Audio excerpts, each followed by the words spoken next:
બગસરામાં શાંતિ સમિતિની બેઠક મળી હતી। બગસરામાં પોલીસ સ્ટેશન ખાતે આગામી તહેવારોને ધ્યાને લઈને શાંતિ સમિતિની બેઠક મળી હતી।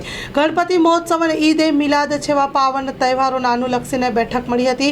બગસરાના પીઆઈ સાળુકેશ સાહેબની આગેવાનીમાં બેઠક મળી હતી। બેઠકમાં બગસરાના સામાજિક અને રાજકીય આગેવાનો, વેપારીઓ સહિત હિન્દુ મુસ્લિમ સમાજના આગેવાનો બેઠકમાં હાજર રહ્યા હતા। આવનારા તહેવારોને શાંતિમય માહોલમાં ઉજવાય અને શહેરમાં ભાઈચારાનો માહોલ છવાયેલો રહે તેવી બેઠકમાં ચર્ચાઓ કરવામાં આવી હતી। Story report by Raju Jogi, Bagasara.